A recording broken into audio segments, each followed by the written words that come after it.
पाकिस्तान क्योंकि पालतू कुत्ता है चाइना का और ट्रंप का। अभी नया नया ट्रंप ने कुत्ता पाला है भौं भौं भौं भौं करने के लिए, तो वो कुत्ता अपने मालिक का वफादार होगा, इस्लाम का वफादार कैसे हो सकता है? अगर देखा जाए तो वो ईरान का दोस्त भी है, लेकिन अभी देखा जा रहा है कि वो अमेरिका में लंच पे गया हुआ है।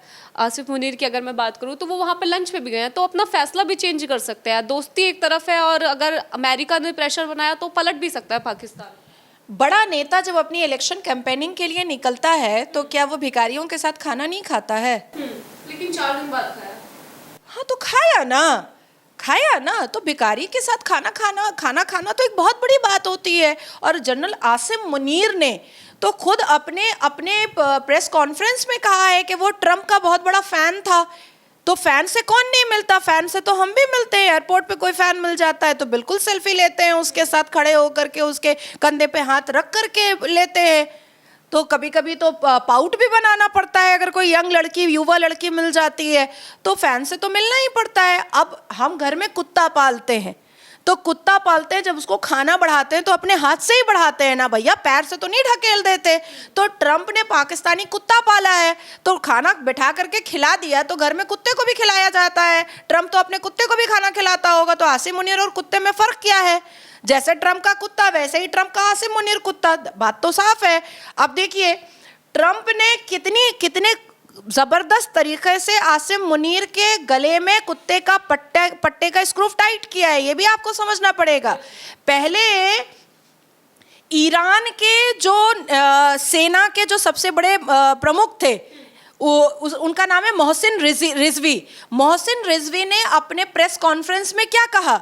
जैसे ही इजराइल और ईरान का कॉन्फ्लिक्ट स्टार्ट हुआ था, उसने कहा कि पाकिस्तान अपनी एटमी ताकत से हमें मदद कर रहा है। किया। हालांकि कायदे आजम इनके जो हैं मोहम्मद अली जिन्ना, उन्होंने पहली बार जब स्पीच दिया था पाकिस्तान बनते वक्त, तो उन्होंने 2 बातें कही थी। जिन्ना जो है सुअर जो खाता था, सिगार पीता था, लौंडियाबाजी करता था और सारा अश्लीलता करता था, वही जिन्ना ने अपनी पहली स्पीच में पाकिस्तान बनने के बाद 2 बातें कही थी। एक कि पाकिस्तान जो एटमी ताकत बनाने की तैयारी में लगा हुआ है वो इस्लामिक एटमी ताकत होगी, जो जितने भी मुस्लिम मुल्क हैं और जिसको जिसको ज़रूरत पड़ेगी उसको वो प्रोवाइड किया जाएगा। और दूसरी बात कहा था जिन्ना ने कि पाकिस्तान में रहने वाला प्रत्येक नागरिक को उर्दू बोलना पड़ेगा, और जो उर्दू नहीं बोलेगा उसको ये समझा जाएगा कि वो पाकिस्तान का दुश्मन है। तो आसिम मुनीर और शहबाज शरीफ को अब जवाब देना पड़ेगा कि जब तुमने पूरे दुनिया के मुस्लिम कंट्रीज से चंदा लेकर के, भीख और ज़कात लेकर के तुमने एटमी ताकत बनाया और इस्लामिक एटमी ताकत बनाया, तो फिर आज ईरान का जो मुस्लिम ब्रदरहुड का तुम झंडा लहराते हो, तेरा मेरा रिश्ता क्या, ला इलाहा, तो ला इलाहा तो ईरान भी पढ़ता है, ला इलाहा पाकिस्तान भी पढ़ता है। तो तू क्यों नहीं दे रहा है ईरान को एटमी ताकत? तू क्यों पीछे मुड़ गया? क्योंकि ट्रंप मालिक ने मना किया है। सोमवार को उन्होंने कहा था कि हम देंगे, लेकिन कल शहबाज शरीफ पलट गए अपनी बातों से। हाँ, क्योंकि मालिक, अरे भाई कुत्ता तब भौंकता है जब मालिक घर आता है। कुत्ता तब जब हाथ उठा करके खड़ा हो जाता है, अपना पैर उठा करके खड़ा हो जाता है, जब मालिक बोलता है ऐ पप्पी चलो खड़ा हो जाओ, तो वो तो वही करेगा ना। अरे भैया, आप जो कटोरे में भीख दे रहा है, जो चुचकार रहा है, उसके साथ बेवफाई करना ये तो खतरे से खाली नहीं है। और ट्रंप, देखिए सबको पता है कि इस दुनिया में यूनाइटेड स्टेट ऑफ अमेरिका सबसे ताकतवर देश है। चाहे आप जीडीपी में ले लीजिए, चाहे आप इकोनॉमी ताकत में ले लीजिए, चाहे आप डिफेंस के ताकत में ले लीजिए, चाहे आप मिलिट्री ताकत में ले लीजिए। अब क्योंकि तलवा चाट करके ट्रंप का उसने ऑपरेशन सिंदूर के वक्त में ट्रंप से पैसा तो ले लिया, अब अगर ट्रंप के खिलाफ चला जाता है और ईरान को ला इलाहा के रिश्ते के अंदर भीतर आ करके ट्रंप को इस्लामिक एटमी ताकत प्रोवाइड कर देता है, तो ट्रंप तो नाराज हो जाएगा और मालिक नाराज हो जाएगा। तो कुत्ता को स्ट्रीट डॉग बनना पड़ेगा, गली का कुत्ता बनना पड़ेगा। और गली का कुत्ता क्या होता है? ना घर का ना घाट का होता है। अच्छा, अगर देखा जाए तो इजराइल की मदद अमेरिका कर रहा है और ईरान की मदद अब पाकिस्तान भी नहीं करेगा, लेकिन अगर देखा जाए तो चाइना भी कर सकता है और रशिया भी कर सकता है, क्योंकि उसके अच्छे खासे संबंध हैं। तो क्या लगता है उसके पास ये फिर पावर नहीं है इस चीज़ की? देखिए, मैं फिर से आपको कहूंगी कि ईरान का ख़त्म होना ये अल्लाह ने लिख दिया है।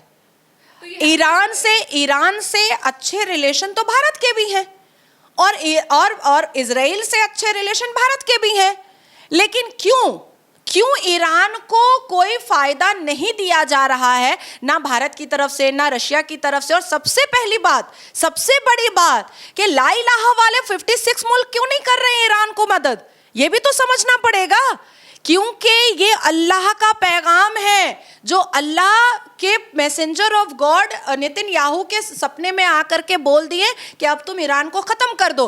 अब देखिए एक नई चीज सामने आई है कि ये जो आपके रजा पहलवी हैं, रजा पहलवी, उन्होंने तो ईरान का सत्ता संभालने की बात कर दी है। ये अभी की बात है, ये अभी 15 मिनट पहले की न्यूज़ है कि रजा पहलवी ने प्रेस कॉन्फ्रेंस में कह दिया है कि ना उसको ईरान का प्रेसिडेंट बनना है, ना ईरान का प्रवक्ता बनना है, और ना ही ईरान की बागडोर अपने हाथ में लेनी है। पर रजा पहलवी ईरान के देखरेख के लिए बैठने को तैयार हो चुका है। अब रजा पहलवी के इतिहास को उठाइएगा, वो सबसे पहले ईरान से इस्लामिक कट्टरता खत्म करेगा, वो सबसे पहले ईरान से मदरसा खत्म करेगा, वो सबसे पहले ईरान से बम गोला बारूद खत्म करेगा। ये इस्लाम के जस्टिफिकेशन पर खमेनी के हाथों से जो मुस्लिम बेटियों का खरीद फरोख्त चल रहा था, मुस्लिम बेटियों से जो मुजरा करवाया जा रहा था, मुस्लिम बेटियों के ऊपर जो अत्याचार किया जा रहा था, मुस्लिम बेटियों पर हिजाब के नाम पर, इस्लाम के नाम पर जो उनके गले रहते जा रहे थे, उनके साथ अश्लीलता की जा रही थी, ये सारी चीजें बंद हो जाएंगी। अब 1979 से पहली बार ईरान में इस्लामिक कट्टरता कब आई? 1979 में आई है, कोई बहुत पहले नहीं आई है, कोई एडी और बीसी में नहीं आया है। 1979 में पहली बार ईरान में इस्लामिक कट्टरता आई और ईरान को इस्लामिक देश बनाया गया। और उससे पहले ईरान क्या था? ईरान बहुत मॉडर्न था, ईरान बहुत लिबरल था, ईरान बहुत स्मार्ट था, ईरान बहुत प्रोडक्टिव था। ईरान एक ऐसी जगह थी जहां फ्रिज का ऐड तब दिया गया जब हमारे दिमाग में भी नहीं था कि फ्रिज बोल करके कोई चीज हो सकती है और टेलीविजन बोल करके कोई चीज हो सकती है। तब ईरान में छोटे छोटे स्कर्ट पहन करके वहां की मॉडल जो हैं वो फ्रिज और टीवी का ऐड दिया करती थी। और अब ईरान देखिए कि हिजाब के नाम पर लड़की माशा अमीनी को मौत के घाट उतारा गया। तो देखिए ईरान का इस्लामिक कट्टरता अब खत्म होने को आ चुका है। ट्रंप भी इसमें अपनी आंखें मूंद चुका है। ट्रंप को भी पता है कि इजराइल जो कर रहा है वो ठीक कर रहा है। भारत के प्रधानमंत्री भी बिल्कुल इजराइल के साथ है। हमारी दुआएं, हमारा प्रार्थना भी इजराइल के साथ है। और प्रत्येक सुन्नी मुसलमानों का आज इम्तिहान है, इस घड़ी पर इम्तिहान है कि अगर वाकई में वो प्रॉफिट मोहम्मद और आका को अपना आका मानते हैं तो ईरान के ख़त्म होने की दुआ जुमा की नमाज के खुतबे में करेंगे। और अगर ना किया तो समझ लेना कि ये कोई प्रॉफिट मोहम्मद का, सुन्नत रसूल का ये लोग कोई फॉलोअर नहीं है, ये लोग आतंक और अश्लीलता का फॉलोअर है। आपने अभी कहा कि भारत इजराइल का साथ दे रहा है, लेकिन अगर देखा जाए तो भारत अगर युद्ध की स्थिति होती है तो किसी एक कंट्री को सपोर्ट नहीं करता है, क्योंकि इजराइल से भी अच्छे संबंध हैं और ईरान से भी अच्छे संबंध हैं। लेकिन अगर किसी एक को देखा जाए तो इजराइल ने हमेशा हमारा साथ दिया है। तो क्या लगता है हमें हमेशा इजराइल को ही सपोर्ट करना है, क्योंकि इजराइल हमारे साथ पीछे से हमेशा खड़ा था। 71 की बात हो, 62 की बात हो, और अभी पहलगाम की जो घटना हुई थी सेम वही बात। कृति ऐसा है कि जैसे भारत कभी नहीं चाहता था कि वो हमास और गाजा का समर्थन करे, कभी नहीं, ओपनली कह दिया गया। और हम लोग फ़लस्तीन, हमास और गाजा के बिल्कुल विरोध में हैं, अप्रोप्रिएट तरीके से स्पेसिफिक लफ्ज़ों में विरोध में है। क्योंकि जिस तरीके की खूनखार हरकतें और जिस तरीके से पहल फ़लस्तीन ने किया, इजराइल की बहू बेटियों पर जो किया, वो हम आंखें नहीं मूंद सकते हैं। लेकिन भारत में रहने वाले पश्चिम बंगाल के मुसलमानों ने गाज़ा, फ़लस्तीन और हमास को बहुत सारे डोनेशन दिए हैं ना। अगर आज गाज़ा में खिचड़ियाँ पक रही हैं तो पश्चिम बंगाल के मुसलमानों के माध्यम से पक रही हैं। आज अगर गाज़ा और हमास और फ़लस्तीन के आतंकवादी और औरंगजेबी मानसिकता और जिहादी और आतंकी अगर रोटी बोटी पा रहे हैं तो पश्चिम बंगाल के मुसलमानों के डोनेशन की वजह से पा रहे हैं। क्या भारत की सरकार से पूछा पश्चिम बंगाल ने कि हम भेजें कि नहीं भेजें? तो आप ये मत कहिए कि ईरान से भी अच्छे रिश्ते हैं और इजराइल से भी अच्छे रिश्ते हैं तो भारत दोनों को कैसे मदद करेगा। जो गलत है भारत उसका साथ कभी नहीं देगा। बिल्कुल, देखिए फ़लस्तीन गलत था, फ़लस्तीन ने जो नंगा नाच किया, फ़लस्तीन ने इजराइल की बहू बेटियों के साथ जो बदतमीजी की है वो भूले नहीं भुलाया जा सकता है और उसकी सज़ा फ़लस्तीन, हमास और गाज़ा को मिली है। और ईरान जिस हिसाब से आतंक, अश्लीलता, बदतमीजी, बेहूदगी, इस्लामिक कट्टरता को रोटी और बोटी दे रहा था, अब वक्त आ चुका है कि बेंजामिन नेतन्याहू के हाथों से ये शुभ कार्य हो और वो सवाब, अल्लाह का सवाब प्राप्त करे और ईरान को ख़त्म करे। और 15 मिनट पहले तो पहलवी साहब बोल ही दिए कि वो तैयार है ईरान के गार्जियन बनने के लिए और उनका तो इतिहास है कि भाई वो इस्लामिक कट्टरता रहने नहीं देंगे। लेकिन कुछ मुसलमान का जो कुछ मुस्लिम लोग हैं, जो बड़े बड़े नेता हैं, विपक्षी हैं, कुछ उनकी मानसिकता ये भी है जो खास तौर से मुस्लिम तबके से अपना समर्थन रखते हैं। कुछ सपा के नेता भी हैं, मैं नाम नहीं लूँगी, मैं डायरेक्टली बता देती हूँ। और कुछ बॉलीवुड की एक सितारा है स्वरा भास्कर, उन्होंने कल एक जो है रैली निकाली कि जो फ़िलिस्तीन में जो हुआ है जो मुस्लिम लोगों के साथ, उसको सपोर्ट करना चाहिए, सरकार को उनके बारे में भी सोचना चाहिए। उसके लिए आप क्या कहेंगे? आपने ऐसा नाम ले लिया है, सुअर का गू न नीपने का न पोतने का। सुअरा क्या बोला आपने? सुअरा, सुअरा उसका बच्चा ही हरामी है। तो उसने निकाह नहीं किया है और अपना धर्म परिवर्तन भी नहीं किया है। और हमारे अल कुरान, हमारे इस्लाम के हिसाब से, हमारे सुन्नत रसूल के हिसाब से, अगर दोनों पति, हस्बैंड, शौहर और बीवी, अहलिया और खाविंद अगर मुस्लिम नहीं, कलमा शरीक नहीं होते हैं तो आने वाला बच्चा जो होता है वो हरामी होता है। तो ये सुअरा भास्कर का जो बच्चा है वो हरामी है।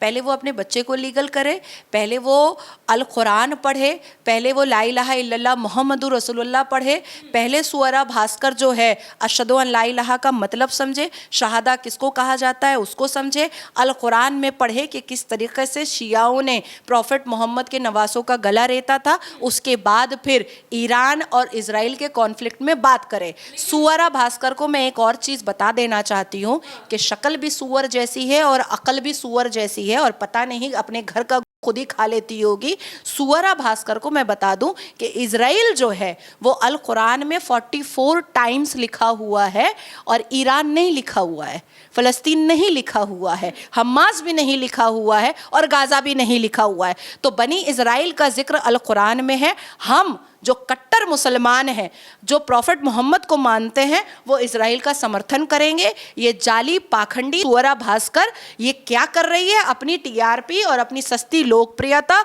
और अपने काले शक्ल को, सुअर के शक्ल को लाला करके बार बार हमारे सामने रख देती है। अगर मुसलमान सुअरा भास्कर के मुंह को अल्लाह का नूर कहते हैं तो भाई ऐसा अल्लाह का नूर तो हमें नहीं चाहिए। लेकिन जो लोग इनको सपोर्ट करते हैं, हमास वालों को ही लोग सपोर्ट कर रहे हैं क्योंकि मुस्लिम देश है, मुस्लिम लोगों को मारा, बहुत सारे लोग मर गए, लेकिन वो पहली चीज़ ये नहीं देखते कि इजराइल में उन्होंने किस तरीके से जो है। आपने एक समाजवादी पार्टी के नेता के बारे में जिसका आप नाम लेना नहीं पसंद कर रही हैं, हालांकि बीइंग एन एंकर आप 4th पिलर होते हैं डेमोक्रेसी के, आपको नाम लेने से घबराना नहीं चाहिए। पर शायद विपक्षी दल और नमाजवादी पार्टी के नेता इतने क्रूर हैं बिल्कुल कि वो एंकर्स पर भी सवालिया निशान उठा देते हैं या उन पर भी कानूनी प्रक्रिया या किसी तरीके का ट्रोल करते होंगे, इसलिए आप नाम नहीं ले रही हैं। तो मेरा नाम न लेने का कारण ये है कि बहुत सारे नाम हैं। मैंने स्वरा भास्कर का ले लिया, सपा ले लिया, विपक्षी एक साथ। समाजवादी पार्टी के नेता अखिलेश यादव को मैं एक बात बता दूं कि आपका आने वाले विधानसभा इलेक्शन में ईरान का समर्थन करने से आपको बहुत दिक्कत हो जाएगी, आपको बहुत प्रॉब्लम हो जाएगी, क्योंकि भारत में सुन्नी मुसलमान ज़्यादा है, शिया मुसलमान की मात्रा बहुत कम है और सुन्नी मुसलमान एक फूटी नज़र शिया मुस्लिम को देखना पसंद नहीं करता है। तो मैं आपको फ्री में सजेशन दे रही हूँ अखिलेश यादव जी, जो आप सबसे बड़े नेता हैं नमाजवादी पार्टी के, कि जोश जोश में आकर के होश मत खोइए। हमारे में 71 फ़िरका है, तो तो इसलिए किस फिरके को आपको समर्थन देने से आपको मुसलमानों का वोट ज़्यादा मिलेगा, इसके आंकड़े थोड़ा किसी मुसलमान को बैठा करके अच्छे से समझ बूझ करके किसी भी स्टेटमेंट को दीजिए। कहीं ऐसा ना हो कि जो मुसलमानों के वोट पर आपका अस्तित्व बचा है उसमें भी कहीं बंटवारा ना हो जाए। अभी थोड़ी देर पहले की न्यूज़ है, जैसे कि ईरान में अभी कन्फ्लिक्ट चल चुका है, तो वहाँ के जो स्टूडेंट्स थे उनको प्रधानमंत्री मोदी ने वापस बुला लिया। 210 स्टूडेंट्स थे जो कि कुछ कश्मीरी थे, कुछ अलग अलग राज्यों से थे। उनमें से जो कुछ जो कश्मीरी हैं, जो उनका कहना ये है कि प्रधानमंत्री ने जो फैसिलिटीज़ थी वो कम कर दी, हमें लाके जो है दिल्ली एयरपोर्ट पर छोड़ दिया, हमें घर तक की डोर टू डोर फ्लाइट नहीं दी, क्या है किस तरीके से, मतलब सवाल इस तरीके से उठा रहे हैं कि थैंक्स बोलने से तो गए, क्योंकि वहाँ पे जिस तरीके से हालात थे बचना बहुत मुश्किल था और उनको सेफली यहाँ तक लाए हैं, उसके बाद कह रहे हैं कि हमें डोर टू डोर फ्लाइट भी नहीं दी। तो क्या कहेंगी ऐसे स्टूडेंट्स के लिए जो कि वहाँ से मुसीबत में निकाल के लाए हैं, थैंक्स बोलने से तो गए बल्कि सरकार पर इस तरीके से सवाल कर रहे हैं? 207 स्टूडेंट जो थे वो वहाँ पर थे, 207, हाँ 207, और 3 जो थे वो वहाँ पर स्टूडेंट्स वीज़ा पर नहीं थे, पर वहाँ पढ़ रहे थे, पर स्टूडेंट वीज़ा पर नहीं थे, वो वहाँ पर काम वर्किंग वीज़ा पर गए थे। ठीक है, वो वहाँ पर स्टूडेंट वीज़ा पर नहीं थे, 207 स्टूडेंट वीज़ा पर थे। अब बात ये आ रही है कि ईरान जैसे इस्लामिक कट्टरता देश में कौन भारत का बच्चा पढ़ने के लिए गया था? हम तो नहीं भेजेंगे अपने बच्चों को ईरान पढ़ने के लिए, आप भेजिएगा? नहीं भेजेंगे ना। नहीं, ईरान कोई पढ़ने की जगह है? एडुकेशन सेक्टर तो ईरान में है ही नहीं। ईरान के जियोपॉलिटिकल पॉइंट्स को अगर आप उठाकर देखते हैं या ईरान के अगर एजुकेशन सिस्टम को आप उठाकर देखते हैं तो वहाँ तो इस्लामिक कट्टरता पढ़ाई जाती है, वहाँ तो सिलेबस में अल कुरान है, वहाँ तो सिलेबस में जो है वो सही अल बुखारी है, वहाँ के सिलेबस में तो अरबी चीज़ें पढ़ाई जाती हैं या तो फिर पर्शियन पढ़ाया जाता है। तो मैं पूछना चाहती हूँ कि ये जो स्टूडेंट भारत से ईरान पढ़ने गए थे वो यक दू सह चहार पंज हश्त नफ्त नह द याजदा दवाजदा पढ़ के करेंगे क्या? ये पर्शियन है, आपको समझ में आया? पढ़ के करेंगे क्या ये? हमारे भारत में तो पर्शियन की कोई जगह नहीं है, हमारे भारत में उर्दू की कोई जगह नहीं है, हमारे भारत में अरबी की कोई जगह नहीं है। और ये जो भारत में अरबी पढ़ करके जो ईरान से आ रहे हैं उनको कहाँ पर नौकरी मिलेगी? उनको तो कहीं नौकरी नहीं मिलेगी। आपने कोई डेस्क देखा है उर्दू का? कोई डेस्क देखा है सरकार में, सरकार की जगह पर या प्राइवेट जगह पर? कहीं पर नहीं है, कहीं पर भी नहीं है। तो ये पढ़ने कौन गए थे? आतंकी बनने गए थे क्या? खमनी के अंडर में आतंकी बनने गए थे क्या? या कोड सीखने के लिए गए थे कि भारत में किस तरीके से आतंक फैलाना है? देखिए, जो जिसके अस्तित्व पर ही सवालिया निशान आज मैंने लगाया है वो सरकार पर कितनी उंगलियां उठा रहा है, वो तो यहीं पर मैंने डिकोड कर दिया, मैं यहीं पर डिकोड कर दिया। तो देखिए, नाज़िया इलाही जी से हमारी बातचीत हो रही थी, जिस तरीके से जो ईरान और इजराइल के बीच जो कन्फ्लिक्ट चल रहा है उस मुद्दे पर हमने बातचीत की। कैमरा पर्सन जितेंद्र के साथ कृतिका, द न्यूज़पेपर।